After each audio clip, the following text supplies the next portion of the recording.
मुल्क के हालात दिन ब दिन तब्दील हो रहे हैं और मैं सोच ये रहा हूँ कि क्या ये तब्दील हो रहे हैं या रिपीट टेलीकास्ट हो रहे हैं। उसकी वजह ये है कि हर कुछ साल के बाद पाकिस्तान इसी तरह के क्वागमायर में फंस जाता है। बताइएगा कि अमेरिका के जो प्रेसिडेंट हैं जो बाइडेन, वो चल पड़े हैं अमेरिका से और वो पहुंच गए हैं इजराइल। और अब एक हो रही है I2U2 वर्चुअल समिट, जिसमें जी। जारी बात है कि ये एक नया जो है ना, वो एक जिसे हम कहते हैं ना, हमारे पंजाबी में कहते हैं, शुरशरी छोड़ दी है। हाय दोस्तों, मैं आपका धीरेन्द्र, आप देख रहे हैं टेंस भारत। दोस्तों, जैसा कि आप लोग को हम बताते हैं कि पाकिस्तान के हालात जो है रिपीट टेलीकास्ट हो रहा है। और लगे हाथ और एक बात आपको बता दें कि इंडिया के जितने भी रिश्ते हैं जितने भी देशों से, वो देख करके पाकिस्तानी मीडिया जो है पूरा सख्ते में है। तो यही है इस वीडियो में। अगर अच्छा लगेगा देखिए, लाइक करिए, सब्सक्राइब करिए और बेल आइकन का नोटिफिकेशन ऑल पर सेट कर लीजिए। तो चलिए दोस्तों, देखते हैं इस वीडियो को। तब तक के लिए जय हिंद, जय भारत। अमेरिका ने और उस तरह सारा। तो आप कैसे देखते हैं कि ये जो वर्चुअल समिट है, जिसमें यूएई भी है, इंडिया भी है, इसराइल भी है, अमेरिका भी है, बेसिकली ये करने क्या जा रहे हैं? इंडिया मिडिल ईस्ट में कैसे पहुंच गया? ये हो क्या रहा है? आप कैसे देख रहे हैं इन चीजों को? जरा हमें बताएं, दिल्ली में बैठ के आपको क्या नजर आ रहा है इंटरनेशनल पॉलिटिक्स में? देखिए, चीमा साहब, शो पे बुलाने के लिए धन्यवाद। हाँ, अब देखिए, आपका तकल्लुफ ऐसा, आप बड़ी से बड़ी चीज को मतलब कहते सुरसुरी हवाई, चलिए कोई बात नहीं। देखिए, कॉड बना तो आपके मित्र चाइना ने बोल दिया एरीना ऑफ ग्लैडिएटर्स। फिर इंटरनेशनल इकोनॉमिक फोरम बनी, उन्हें हवाई नहीं लगी। फिर I2U2 बना, उन्हें हवाई नहीं लगा। राइट। तो जेनिया में अभी एक और डेवलपमेंट मुझे ध्यान नहीं रही, एक और बड़ी डेवलपमेंट हुई दुनिया में, उन्हें तब पता नहीं लगा। कोई बात नहीं, ये सब चाइना के साथ होता रहता है। देखिए, I2U2 जो चीमा साहब, पहले इसमें समझने की बात है, एक ऐसा फोरम है जहां हिंदू, मुसलमान, यहूदी और क्रिश्चियन साथ है। जबकि इंडिया तो सबको ही रिप्रेजेंट करता है, पर मेजोरिटी पॉपुलेशन हिंदू है, तो इसलिए मैं हिंदू कह रहा हूँ। तो हिंदू हम हो गए, मुसलमान यूएई में आ गए, क्रिश्चियन हो गए और यहूदी हो गए। पैसा एक फोरम है जहां चारों दुनिया के बड़े रिलीजन, इसमें एक अलायंस है। पहले ऐसा अलायंस नहीं होता था, दो रिलीजन का एक रिलीजन का होता था, पर ऐसा चार बड़े रिलीजनों का एक साथ आना और अलायंस करना। पहला पॉइंट ये है। दूसरा पॉइंट ये है कि it is an time when India has marked it's presence in middle east. इससे पहले मिडिल ईस्ट में हमेशा प्लेयर रहा है यूएसए शुरू से, उसके बाद यूके और फ्रांस रहे। India has replaced UK and France has become a dominant player in middle east. और इसको मानने वाला कोई और नहीं बल्कि यूएई है। और मैंने आपको बोला था, हमने पहले यूएई के साथ फ्री ट्रेड एग्रीमेंट करना। आपको पता है 10 साल में 300 बिलियन का ट्रेड करना। नंबर 3 ट्रेडिंग पार्टनर है हमारा यूएई आज के डेट, नंबर 3। तो अब इसराइल के साथ हमारे रिलेशन बहुत अच्छे, बहुत पुराने जाते हैं, ये भी आप जानते हैं। यूएई हो गया, इसराइल हो गया, यूएस तो खैर है ही। अब यूएस को ये लग रहा है और दुनिया को ये लग रहा है, अगर मिडिल ईस्ट में कोई डोमिनेटिंग पावर चाहिए, वो है इंडिया।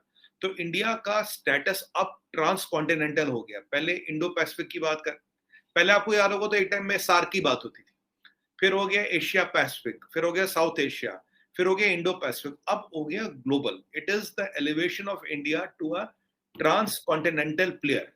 तो वहां I2U2 में इंडिया का आना और पूरे मिडिल ईस्ट का मानना, अमेरिका का मानना, फ्रांस का मानना और यूके और फ्रांस की टांग ना अड़ाना, इसराइल का मानना, एक बहुत बड़ी डेवलपमेंट है।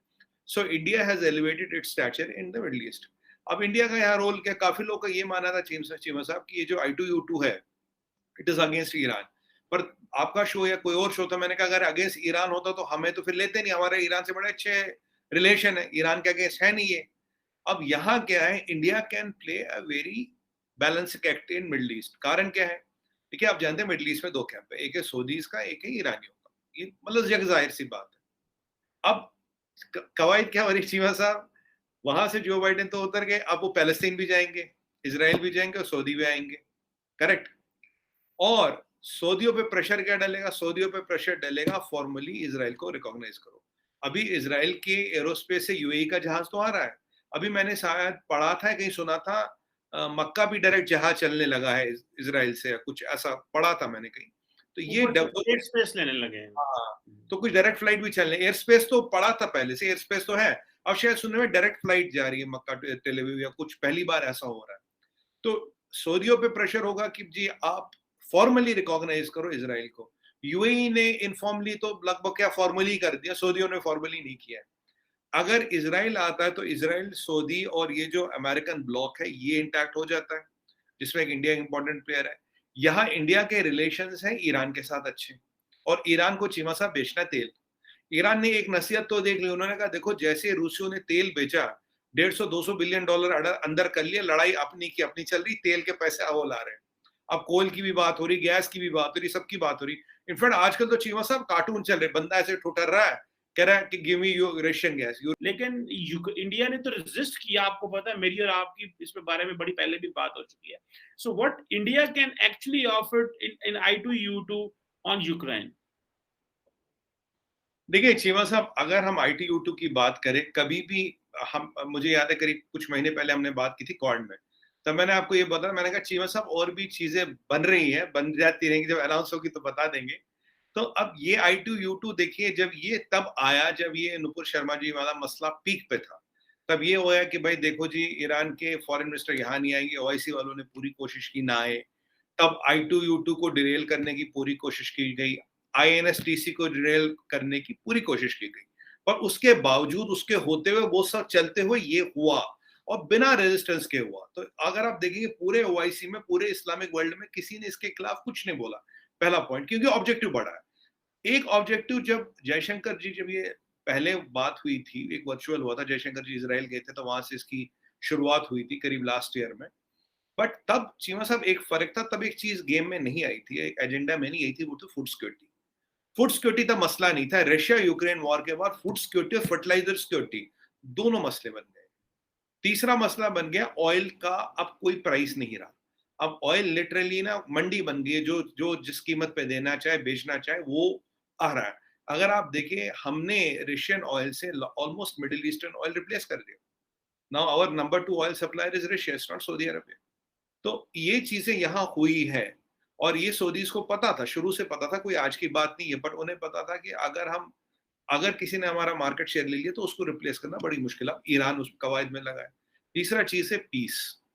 अब जो हम बातें करेंगे, जो एक देखिए साइबर सिक्योरिटी है, ग्रीन एनर्जी है, सस्टेनेबल डेवलपमेंट है, टेक्नोलॉजी शेयरिंग है, इंटेल शेयरिंग होती है, कल को आने वाले टाइम में इसमें जॉइंट मिलिट्री एक्सरसाइजेस, जबकि एक मिलिट्री चार्टर इसका नहीं बना, पर आने वाले टाइम में ये सब आएगा, ये एक नेचुरल सी प्रोसेस है। और इसमें एक बहुत बड़ी चीज है कि पूरे मिडिल ईस्ट में स्टेबिलिटी कैसे लाई जाए, इसराइल को कैसे मेन स्ट्रीम किया जाए। अब हमारी रिलेशन आपको पता है कि सऊदियों से भी अच्छी है, हमारी रिलेशन ईरान से भी अच्छी है, कोई मतलब दोनों से अच्छी रिलेशन है। हमारी रिलेशन फलस्तीन से भी, हमारी रिलेशन इसराइल से भी। यहाँ दुनिया में एक ऐसी वाहिद कंट्री बताइए जिसकी रिलेशन इनसे है।